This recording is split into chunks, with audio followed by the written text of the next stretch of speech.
Hi, this is Martha Thornburg, and I'm excited about the photo walk. And I just wanted to go over a couple of details since our time before the walk will be short. We're going to have a lot of fun, and I'm excited to do this with you. So, I'll introduce myself there, but I'm Martha Thornburg, and I've been playing around with photography for a long time. I love photo walks, and I'm excited to do that. It may be raining, it may be whatever, but we're going to have a great time. So, preparing for the walk, what to bring. Bring a smartphone is the best option. You can bring your DSLR camera, but just having a smartphone. All my examples are done with a smartphone, just for ease of use and having it on you and not having to lug around anything else. Um, and it will also make it easier just because we're going to take pictures and then we're going to come back and do stuff with them right away. So it'll be easier if you've got them on your smartphone and you've got some way on your smartphone to share the images to your laptop. So like Google Photos or something like that. So that comfortable walking shoes. The route that's planned is about a 2-mile walk. Um, we may not make it 2 miles in the time that we have, but just be prepared. And the weather is saying that there's a possibility of showers. Not too bad of a day, but maybe a possibility of showers. It is Seattle, so just to be ready, just make sure that you've got an umbrella or a raincoat or something like that. Oops, too many. Um, so just some things during the walk. Um, you can use your own phone's editing software if you would like. There's going to be a website that you can use to go through. It's actually Google Slides to go through to get some different examples and some prompts and things like that. So it'll be good to have Google Slides app on your phone. I use the Adobe Lightroom photo editor app on my phone. It's a really nice camera and editing software that's free.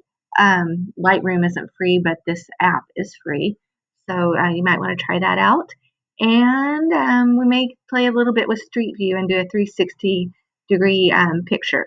So if you could have those things on your smartphone, that would be awesome. If not, you can still have fun, but I just wanted to let you know that that's the ones I'm going to talk about. And this is kind of the route that we're going to go. This is kind of the route that we're going to go. So you can see we're going to walk down to Pike Place Market and around the waterfront a little bit and then back up to the convention center. We have probably about an hour and 40 minutes or so to do this. So we're going to have a lot of fun. So just some things I wanted to talk about when we're on the walk. And like I said, I'll talk about this at the thing too, but I'm going to do it really briefly and then just give this to you. So two different things you're going to be thinking about when you're on the walk. So one is like just taking good pictures. So things about composition and perspective and different composition styles. And I'm going to kind of show you those in just a second. And then some kind of a theme, something that you're actually looking for, some story that you want to tell, that kind of thing. So this slideshow that you'll have access to has a lot of different ideas for you. This is going to be your photo walk, so you do with it what you want.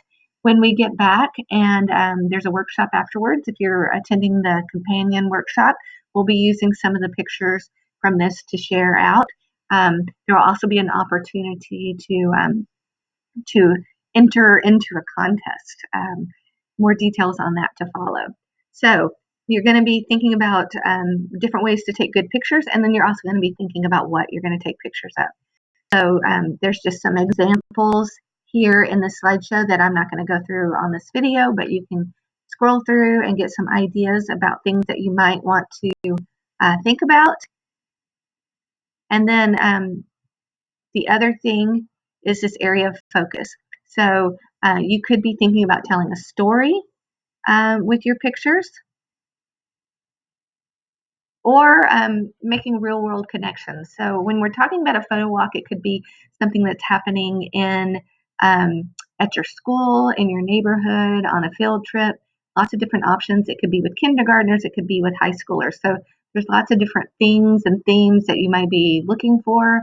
Um, Things like going on an alphabet walk and trying to find things that start with all the letters of the alphabet, or numbers, or looking for different colors or shapes, um, identifying things that show different cultures, lots of different collections. It could be things like literary references, showing adaptations, simple machines. The list goes on of things that you can do. So think about if you want to follow a theme as you walk. And the other thing is, this is just a little fun scavenger hunt that I found online. So if you don't want to think that hard, you could just make sure that you try to find all of the things on this list. So do it like a scavenger hunt, which is another way a photo walk can go. So I just kind of wanted to show you these things before we get going, so you can be thinking about preparing for the walk, and also being ready with the tools that you need, and just kind of the thoughts in your mind about what we're actually doing. So I hope you have a great start to NCCE, and I will see you soon.